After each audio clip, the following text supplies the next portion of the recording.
Hello, നമസ്കാരം. ഞാൻ വിദ്യ. ചീമച്ചക്ക അല്ലെങ്കിൽ കടച്ചക്ക എന്ന് കേട്ടിട്ടുണ്ടോ? എന്നാലേ എനിക്കൊരു കടച്ചക്ക കിട്ടിയിട്ടുണ്ട് കേട്ടോ. അതിനെ നന്നായി തോല് കളഞ്ഞ് വൃത്തിയായി കഴുകിയെടുത്തിട്ടുണ്ട്. ഇനി നമുക്കിതിനെ പീസാക്കി പാത്രത്തിലേക്കാക്കാം.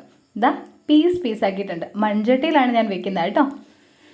ഇനി നമുക്ക് ഇതിനായിട്ട് 2 സവോളയും 2 പച്ചമുളകും അരിഞ്ഞ് റെഡിയാക്കി വെച്ചിട്ടുണ്ട്. ഇനി കുറച്ച് നാളികേരക്കൊത്തും. ഇനി നമുക്കൊന്ന് വഴറ്റിയെടുത്താലോ? ഒരു പാത്രത്തിൽ ഒരല്പം വെളിച്ചെണ്ണ ഒഴിച്ച് വഴറ്റിയെടുക്കാം. ഇങ്ങനെയുള്ള കറികൾക്ക് വെളിച്ചെണ്ണയാണ് കേട്ടോ എപ്പോഴും നല്ലത്. സവോളയും പച്ചമുളകും നന്നായി വഴറ്റിയെടുക്കാം. ഒരുപാട് വഴറ്റണ്ട, ഏകദേശം ഒന്ന് മണം മാറും വരെ. ഇനി നമുക്ക് നാളികേരക്കൊത്ത് ഇടാം. നാളികേരക്കൊത്ത് മൂക്കുന്ന സമയമാണ് ഇത് ഓഫ് ചെയ്യേണ്ട സമയം. ഇനി നമുക്ക് എല്ലാം കൂടി യോജിപ്പിച്ച് ഒന്നുകൂടെ ഇളക്കാം.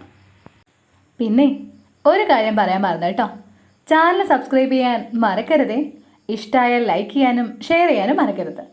നിങ്ങളുടെ അഭിപ്രായങ്ങൾ എന്ത് തന്നെയാണെങ്കിലും അത് കമൻറ്റിലൂടെ അറിയിക്കാനും മറക്കരുത്. പിന്നെ നമ്മുടെ നാളികേരക്കൊത്ത് ഏകദേശം ഒന്ന് മൂത്ത് വന്നിട്ടുണ്ട് കേട്ടോ. ഇനി നമുക്ക് ഓഫ് ചെയ്തേക്കാം. അപ്പോഴേക്കും നമ്മുടെ ചീമച്ചക്ക അല്ലെങ്കിൽ കടച്ചക്ക ഒരല്പം ഉപ്പ് വെച്ച് അടുപ്പിൽ വയ്ക്കാം. കൂട്ടത്തിൽ നാളികേരം റെഡിയാക്കണം. നാളികേരം നന്നായി ചിരകിയെടുത്ത് നമുക്ക് വറുത്തെടുക്കണം. പിന്നെ എല്ലാവർക്കും പറ്റുന്നൊരു കുഴപ്പമാണ്, ചമ്മന്തിപ്പൊടി തീയൽ ഒക്കെ വെക്കുമ്പോൾ നമ്മുടെ നാളികേരം നന്നായി മൂത്ത് വരുന്നത് ബുദ്ധിമുട്ടാണ്. അതായത് മുറിഞ്ഞു പോകാന്നൊക്കെ പറയും. അതിന് ഒറ്റയൊരു ഐഡിയ ഉള്ളൂ. ഈ നാളികേരം ചിരകിയത് മിക്സിയിലിട്ട് നന്നായി ഒന്ന് ക്രഷ് ചെയ്തെടുത്താൽ പൊടിയായിട്ട് കിട്ടും. ചമ്മന്തി പൊടിക്കാനും തീയൽ വെക്കാനും ഒക്കെ ഒരേപോലെ മൂത്ത് കിട്ടാൻ നല്ല ടിപ്പാണ് കേട്ടോ. ഞാനെങ്ങനെയാണ് ചെയ്യുക, നിങ്ങൾക്ക് ഉപകാരപ്പെടും. ചെറിയ തീയിൽ നാളികേരം ചൂടാക്കുന്നതാവും നല്ലത്, ഇല്ലെങ്കിൽ കരിഞ്ഞു പോവും. മല്ലിപ്പൊടി 1.5 സ്പൂൺ ഇട്ടിട്ടുണ്ട്. വീഡിയോയിൽ വരാതെ പോയതാണേ, ക്ഷമിച്ചേക്കണം. 1.5 സ്പൂൺ മല്ലിപ്പൊടി ഇട്ടിട്ടുണ്ട്. ഇനി ഒരല്പം മുളകുപൊടി. എന്നിട്ട് നന്നായി യോജിപ്പിച്ച് നമുക്കെടുക്കാം. എല്ലാവരും കൂടി നന്നായി ഒന്ന് മൂക്കട്ടെ, പച്ചമണം മാറും വരെ. തീ വളരെ കുറച്ച് വേണം ഇടാൻ, അല്ലാന്നുണ്ടെങ്കിൽ കരിഞ്ഞു പോവും. നമ്മുടെ തീയലിൻ്റെ ടേസ്റ്റ് അതോടെ പോവും. ഇനി നന്നായി ഒന്ന് ചൂടാക്കി എടുക്കുക. വളരെ സ്ലിമ്മിലിട്ടിട്ട് വേണം ഇളക്കാൻ. ഒരു അല്പം കൂടി മുളക് പൊടി ആവശ്യമുണ്ടെന്ന് തോന്നിയപ്പോൾ ഒരിത്തിരി കൂടി ഞാൻ ഇട്ടിട്ടുണ്ടേ. ഇനി നമുക്ക് നന്നായി ഒന്ന് ചൂടാക്കി അതിൻ്റെ മണം മാറും വരെ ഒന്ന് വഴറ്റിയെടുക്കണം. ക്യാമറാമാനും എഡിറ്റിങ്ങും എല്ലാം ഞാൻ തന്നെ ആയതുകൊണ്ടാണ് കേട്ടോ ഇങ്ങനെയുള്ള ചെറിയ പ്രശ്നങ്ങൾ. ദയവായി ക്ഷമിക്കൂ. ഇനി നന്നായി ഒന്ന് ചൂടാക്കി വറുത്തെടുത്തതിന് ശേഷം നമുക്ക് ഓഫാക്കാം. ഇപ്പോൾ ഏകദേശം നന്നായി മൂത്ത് വന്നിട്ടുണ്ട്. നമുക്കിനി മാറ്റി വയ്ക്കാം.